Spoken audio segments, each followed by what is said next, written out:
Tap 2 here. I'm gonna cast a Sarah's Blessing. All the creatures we control have vigilance now, essentially. We'll tap 3. We'll play a Glorious Anthem.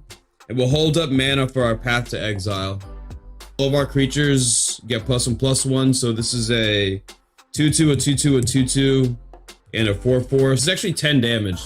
So we'll go to combat, deal 10 damage to our opponent. Go ahead and pass the turn there.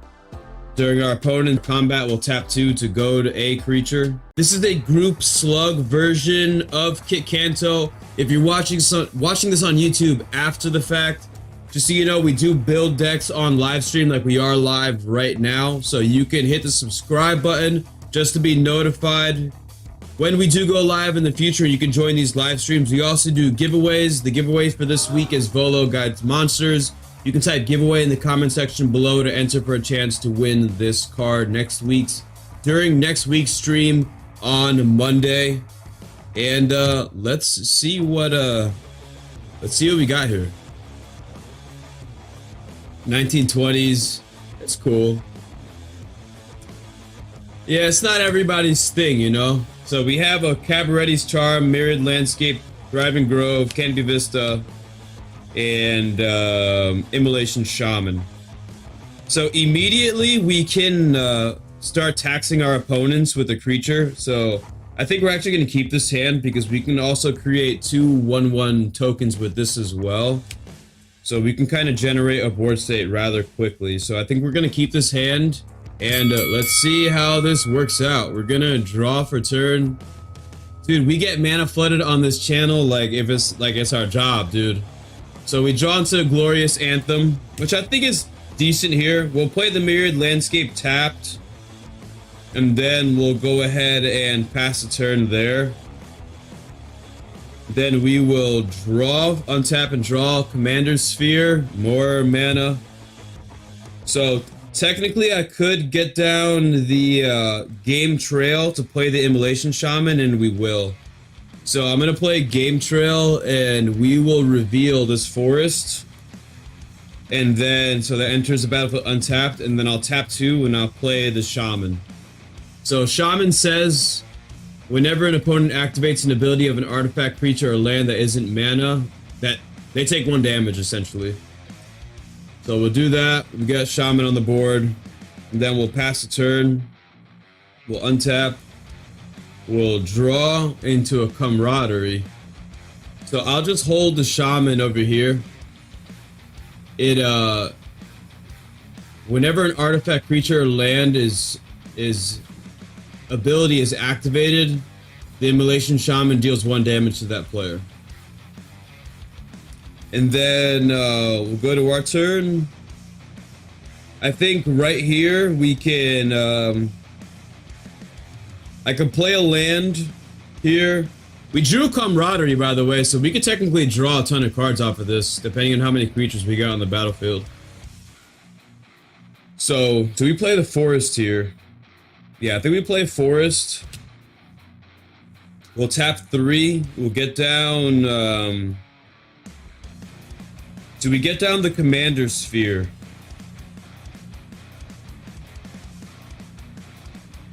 Yeah, I think we'll play Commander's Sphere just to ramp a little bit. And then we're gonna go ahead and just attack for 1 damage. We'll hit somebody for 1. Pot of Greed? Yeah, this is not Yu-Gi-Oh! So we have Immolation Shaman dealing 1 damage. And then we're gonna go ahead and pass the turn. Let's say somebody casts removal on the Immolation Shaman, because people tend to do that when they see this card, in my experience. So Immolation Shaman's gonna go to the graveyard. And then we will go ahead and untap and draw for turn. We drew into a Bedlam. So creatures can't block. So I think what we do here with 4 mana, I could tap 2 to sack the Mirrored Landscape to put 2 planes into play. Tapped. Or... no matter what I do, a land has to enter the battlefield tapped this turn. So I'm going to play this Thriving Grove, and I'm going to call for red. And I think what I'm gonna do right now is...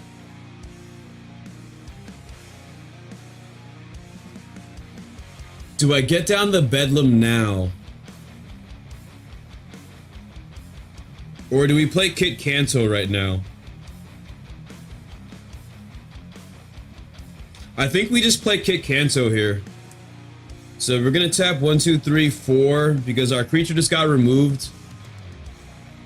And we're gonna get down, imagine they do a crossover, that'd be pretty sick. 2 planes and then the canopy enters untapped. Oh, you're right, I see what you're saying. I mean, that's if we wanted to ramp. Let's just... we'll just play it like this. We'll just tap 4, we'll play Kitt Kanto, just so we can start goading things. Let me see if we have the tokens over here. And then we will go from there. 1 second, guys. Let me go ahead and change this song. There we go. That works better.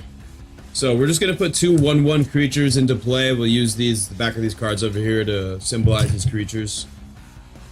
And what we're gonna do is pass the turn.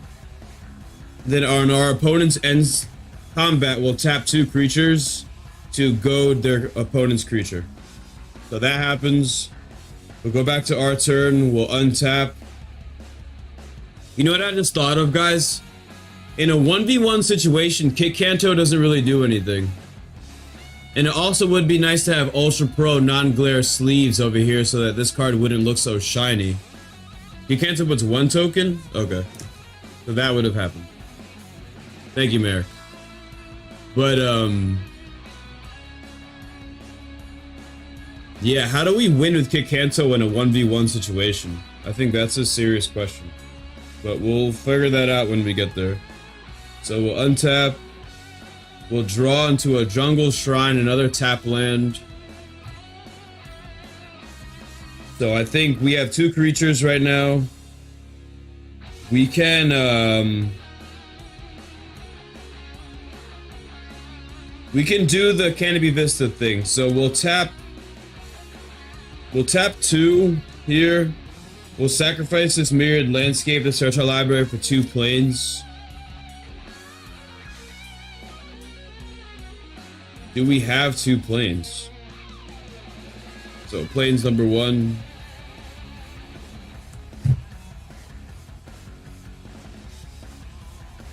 Yeah, right? So we could find a copy of Overrun. That's a very good point. That's a really actually a simple card to find and place inside the deck, now that I think about it. I can find an Overrun for relatively cheap too. So we'll play these 2. We have 2 mana. Well, we're gonna play the Canopy Vista untapped.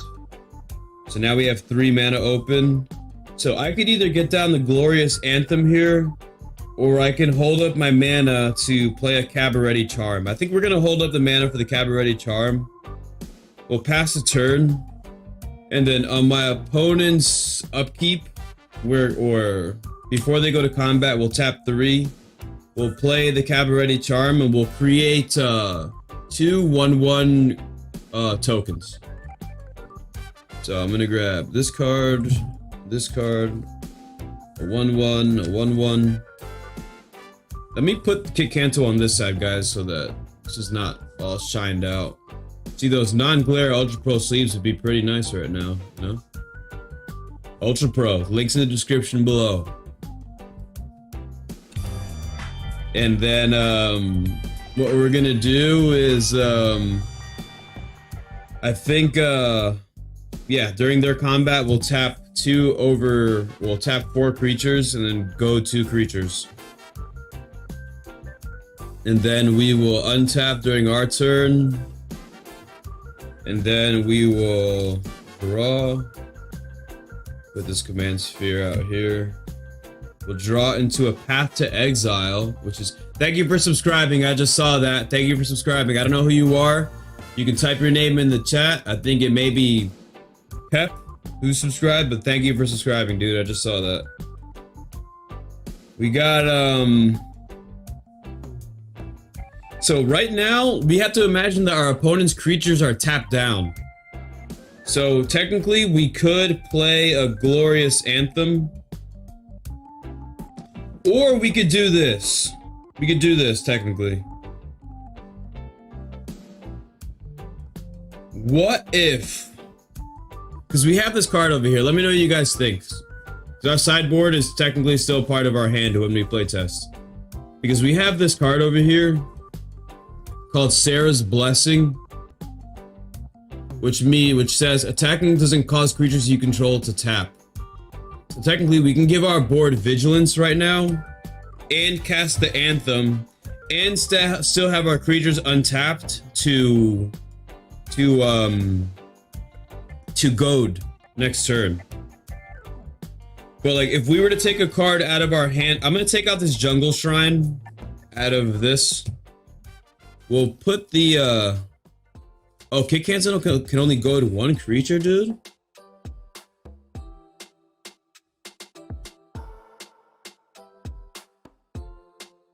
Oh, during each combat. So technically I can just goad one creature every combat.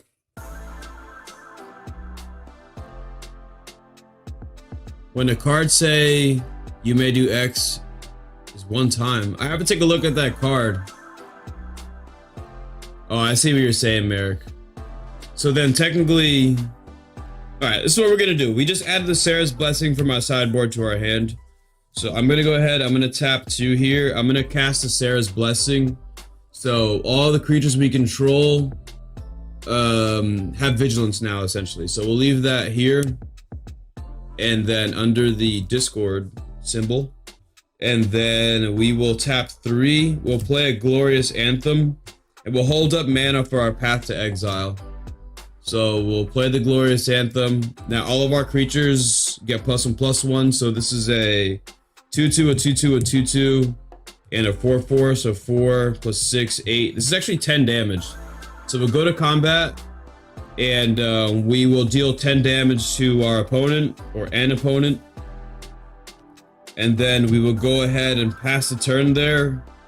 During our opponent's upkeep, we'll tap, or combat, we'll tap 2 to goad a creature. And then during the other opponent's turn, we'll do this. And then we'll go back to our turn. We'll draw. And then we'll draw into a Sakura Tribe Elder. This could have been a better draw here, I think, guys. I think this should be a different card, guys. I don't know what you think, but I think this kind of felt like a dead draw here.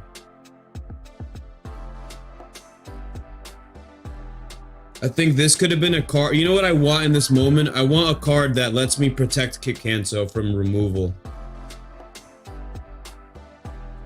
And I think I already added all of them to the deck. No, we didn't. So I'm gonna take out this Sakura Tribe Elder. And to goad and then ramp.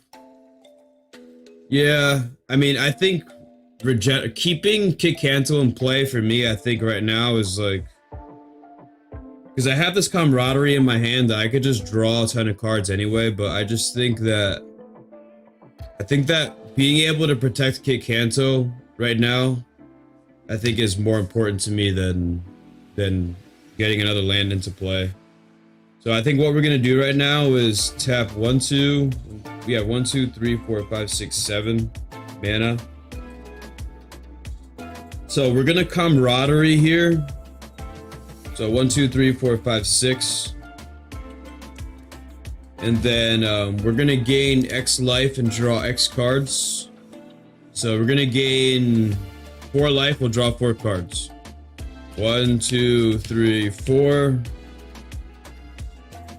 And we got a Exotic Orchard, Ulash, Hate Seed, 2 cards that create more tokens, like token generators actually, which is actually pretty nice. And 2 lands, so that'll go into our hand. And then let me just leave this untapped here so we have our Path to Exile held up. We'll play our Exotic Orchard.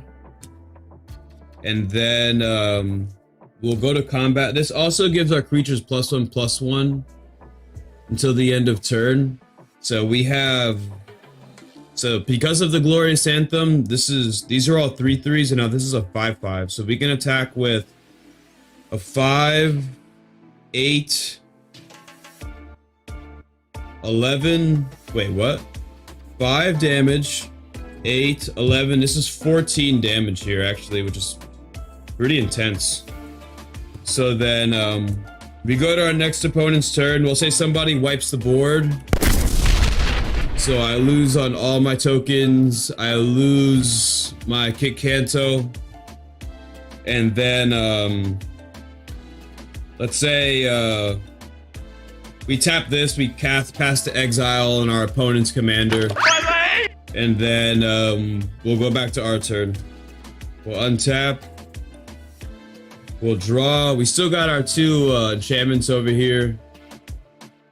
We have Assemble the Legion. So I think what we do right now is play our land for turn.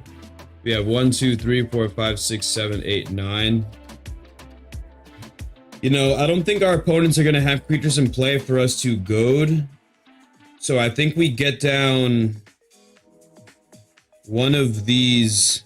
I think we have these enchantments in play, so that technically means like they don't have enchantment removal. So we're going to get down Assemble the Legion here. 1, 2, 3, 4, 5. Yeah. So we'll pay 5. We'll play Assemble the Legion. So at the beginning of our upkeep, we put a muster counter on this, and then we create a 1/1 creature token for each counter.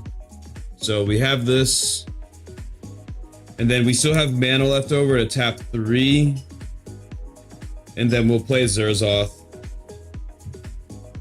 And then now that Zerzoth is in play, we will go ahead and just pass the turn there. And then we will untap. Assemble the Legion gets a counter, which means we get a 1/1 creature. We get 1/1/1. And then let's say Zerzoth created a creature for us. So now we have 3 creatures on the board that are getting buffed, mind you, by the Glorious Anthem. So this is a 2/2, a 2/2, and then a 3/4. And then we will untap, we'll draw into a Windbrisk Heights. Peace out, Merrick. Merrick, have a good day, dude. Merrick is such a nice person. So what we're gonna say we do here in the situation is for each other. I think Ulash we wait on. I think right now we can immediately get Kitt Kanto back into play. So 1, 2, 3, 4, 5, 6. Yeah, this is perfect actually. We pay 6, play Kitt Kanto, and then we can get another 1/1 token into play. Let me move all these enchantments over here. Kitt Kanto's in the game now. We'll move Zerzoth over here. And then we'll also tap 2. We'll play a regeneration on Kitt Kanto, so we can pay 1 green mana to regenerate Kitt Kanto. And then we go to combat. We will attack with 1, 2, 3. Well, 1, 2, 3 creatures, which is 3, 5, 7 damage here. Vigilant. And then we will pass a turn. Technically, we could goad 1 creature. We could goad another creature. We could go back to our turn. And then we held up the 1 mana to regenerate Kitt Kanto if we needed to. Another card that creates tokens. We would technically create 2 more tokens from the Assemble the Legion. And then we could cast our Ulashed. We have 1, 2, 3, 4 red creatures, 5 red creatures in play. So Ulash would become a 5/5. Ulash would actually be like an 8/8 because it gets another counter from this. Ulash would be huge, and then we could tap the rest of the mana to create a bunch of 1/1s and basically win the game. Okay. So this deck works pretty well, actually. I think what it's missing, or what I would like to see, is more cards that regenerate or protect Kitt Kanto, just so that we can keep the board, our Kitt Kanto, safe. And then, yeah, so if you enjoyed this video, you can go ahead and like this video. You could also subscribe to the YouTube channel if you want to see more content like this. This is being created live. I know YouTube isn't so much of a live, it's not Twitch, but I'm treating YouTube like Twitch, so we go live every day, throughout the day. You can join the Discord to be notified when I do go live, and then I'll see you there.